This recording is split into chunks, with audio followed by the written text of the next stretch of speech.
Father's Day to all the remarkable dads who work so hard for their children, for their families. I also want to wish a special happy Father's Day to all those who are yearning to be dads, yearning to have children and haven't had the merit yet. Either they haven't found their basheret or God hasn't blessed them with children yet. And Hashem should bless you, to each and every one of you, that you should have the merit to be fathers. It's the greatest gift, to be a father, to have children, to be able to provide for your children is the greatest gift for any person. The greatest day in my life was the day I became a dad, and I wish it upon all of you who want to be fathers. Hashem should bless you with that, and all those fathers that are fathers, congratulations for being such amazing people. On to the parsha, and hopefully we can connect it to Father's Day. So we all know the famous story of Korach in this week's Torah portion. Korach was a cousin of Aaron and Moses, and he formed a rebellion against his cousins. And in the beginning of the portion, he cries out to his cousin Aaron. He says, it's not enough that God gave you to serve him in the sanctuary, that you also want to be the priest. We're all holy. Why do you elevate yourself above your brothers, above the nation of Hashem? It's a story of rebellion that ends very tragically, because a little while later, we know the famous story that the earth opened up and swallowed Korach and his entire family, and Dasan and Aviram, the greatest rabble-rousers of the Jewish people in the desert, and 250 of the leaders of the Jewish people were all swallowed up in the earth. But you know, in a few portions later, we read the story, and it mentions again about the swallowing of the earth of Dasan and Aviram, and the verse tells us something very interesting. Uvnei Korach lo mesu. The children, the sons of Korach, didn't die. Korach had 3 sons, and those 3 sons, Asir, Elkanah, and Abiasaph, didn't die. But the question is, what does that mean? This week's portion, we read that the earth opened up and swallowed Korach and his whole family and his sons. And then later on, in the portion of Pinchas, which is only 3 portions later, the Torah tells us, hold on, Korach's sons didn't die. What happened? So the Midrash tells us something fascinating. The Midrash tells us that Korach's sons were the ones who began the rebellion. They instigated their father to rise up against Aaron and Moses.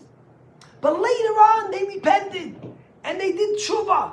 They realized their mistakes. And although the earth swallowed them, it says they didn't die. A place was set up for them, high up in hell, in purgatory. And there they sing the praises of God every single day. That's what the Midrash tells us. In fact, we know that the sons of Korach were some of the greatest poets in Psalms who wrote the most beautiful, awe-inspiring, and stirring Psalms. 11 Psalms out of the 150 in the book of Tehillim were written by the sons of Korach. Chapter 47, we say it 7 times before we blow shofar. It was written by the sons of Korach. Chapter 48, which we sing every Monday, we say every Monday at the Song of the Day in Temple, we'll say it tomorrow, was written by the sons of Korach. Beginning with chapter 42. What's going on here? Well, what kind of metaphors is this? Is hell somewhere deep down underground? And God gave the sons of Korach some box seats for them to sit there and to watch what's going on and to sing the praise of God? And how could it be that they were swallowed by the earth but they didn't die? What's the message here? And to understand here, you got to go all the way back and understand what was Korach's issue here. And why did Korach make a rebellion against Moses? And I'll speak about this a lot this week, but I want to start with what you have to understand. Korach was a very smart man. He was a very spiritual man. He was also a very wealthy man. And he was a great, influential leader amongst the Jewish people.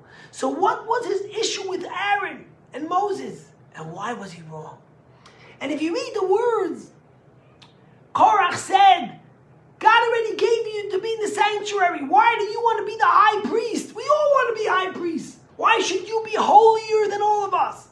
His rebellion against Moses and Aaron was why you are high priests and not the rest of us. You see, Korach made one mistake. Korach confused vocation with status. He mistakenly believed that some Jews are fundamentally and essentially closer to God than others. If you're in the yeshiva, if you're in the shul, if you're a rabbi, if you're a priest, that means you're holier and you're closer to God than others. And he felt that Moses somehow made a little club for him and his family where only they could be closer to Hashem. Korach thundered. This is not the vision of God, of Judaism. The entire community is holy and the Lord is amongst them. So why do only you think that you're holy? Korach made a mistake. Korach was correct to say that the entire community is holy. But what Korach's mistake was that Korach thought that only if you're in the Holy of Holies, only if you're a priest, only if you serve God, could you be holier than everyone else.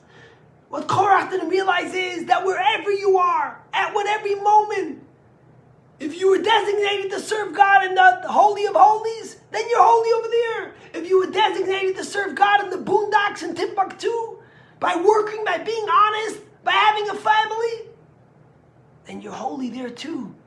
He forgot one thing that we say 3 times every day in our prayer.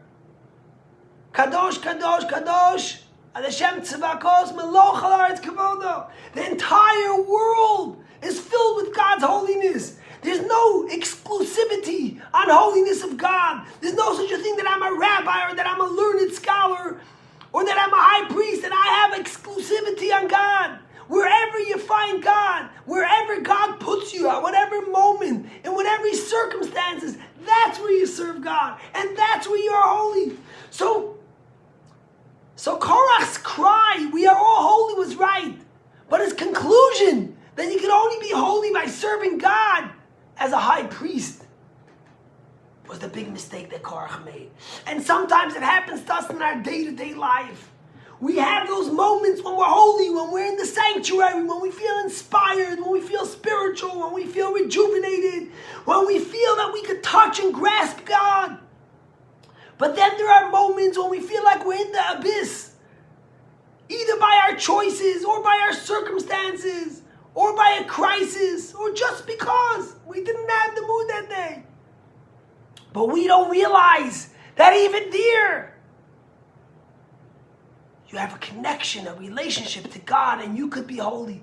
What does it look like? What does the relationship there look like with God? There's no form, there's no shape to a relationship to God. Sometimes it comes by taking care of your child, by helping a poor person, by praying. Sometimes it comes by even in the depth of your broken heartness, you find holiness and you find a spark to be connected to Hashem.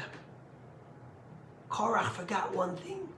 Meloch Haaretz Kavodo, the entire world is filled with God's glory. Yes, we are all holy because wherever we find ourselves, we can always be close to the tabernacle. We can always be close to the Mishkan. We can always find Hashem. We can always find a relationship with Hashem. And now we can understand the story with Korach's sons. Korach's sons were the beginning of the rebellion. They turned to Moshe and Aaron and they said, who do you think you are? We also want a relationship with God. Why could only you be in the Holy of Holies? But at a certain point, Korach's sons realized that even in purgatory, even in Gehenna, even in hell, you could still sing God's praises. Even when you're in the darkest moments, you can find joy. You can find a relationship. You can find spirituality with God. If you look at chapter 42 of Psalms, the first one attributed to the sons of Korach, they say, just as a deer thirsts for water, so too does my heart yearn for you, God. My heart, my soul thirsts for God, to the true living God. Wherever I am, I can be thirsty. I can have a relationship. I can have a connection to Hashem. You know the story they say about that young child who every day walked to school. It was only a few minutes and they lived in a safe neighborhood. And one day it was a cloudy day, but the kid wanted to walk to school. And then in the afternoon it started thundering and lightning, and it was about to rain, and the mother got worried, and she ran to drive to catch the kid and pick him up. But it was too late. She came to school, he was gone, and she started driving the way he would walk to find him, and she watched him walking and running between the raindrops, and he was singing, and every time there was a lightning, the kid would stop, and he would smile, and he would look up, and the mother finally catches the kid's attention, and she grabs him into the car, and they start driving home, and then she says, "Son, what were you doing every time and stopping over there?" And the kid says, "You don't understand. I saw God was taking a picture of me every time there was lightning. That was the flash of God's picture. I wanted to smile for him." The sons of Korach didn't die. You know why they didn't die? Because they repented, because they realized that even in hell, you can find the moment to sing God's praises, even in the most challenging and struggling times of your life, with the greatest obstacles. There you find Hashem. What a message to us, especially on Father's Day. Come on, we all know it's not easy to be a father. And not always, you go onto Facebook, and you go onto Instagram and Snapchat, and all you'll see today is these beautiful pictures of fathers and their sons smiling. But all us fathers and mothers know that to raise children is not easy. And there are moments when we smile. There are moments when we get the perfect pictures. But then there are moments when we were up all night with a sick child, when we had to struggle to worry how we were going to pay the bill to pay for our child's tuition, when we struggled and worried and had to deal with a rebellious child who disrespected us, and we still had to have patience and show love. But the sons of Korach teach us that every moment the fatherhood is holy. It's not just the moments that are perfect when dinner is set today or lunch on Father's Day and we're all smiling that makes us the father. You find God in the most challenging moments of being a father. In fact, those might be the most rewarding moments.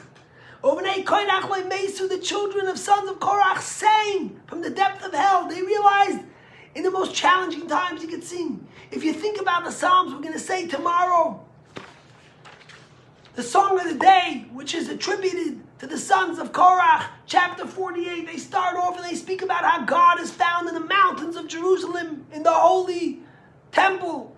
But then they figure out, they finalize, and they end the end of the chapter by saying God is found in his name wherever you may be. They started off thinking that they had to be the high priest to be holy, like their father. We are all holy. What they realized at the end was that we're all holy in the moments we find, in the time, in the circumstances. We could always have a relationship with God. And the same thing is with a father. I look at those fathers who are struggling. If you're struggling with a child, if you're struggling to have a child, being a father is found in every moment, in those moments, as much as in the perfect moments. Let us learn from the sons of Korach what it means to sing God's praise from hell, to find moments to sing in the greatest challenge, to stop for the lightning when God's taking a picture of us being fathers and watching how we are. Happy Father's Day. Have a great day, everyone. See you tomorrow.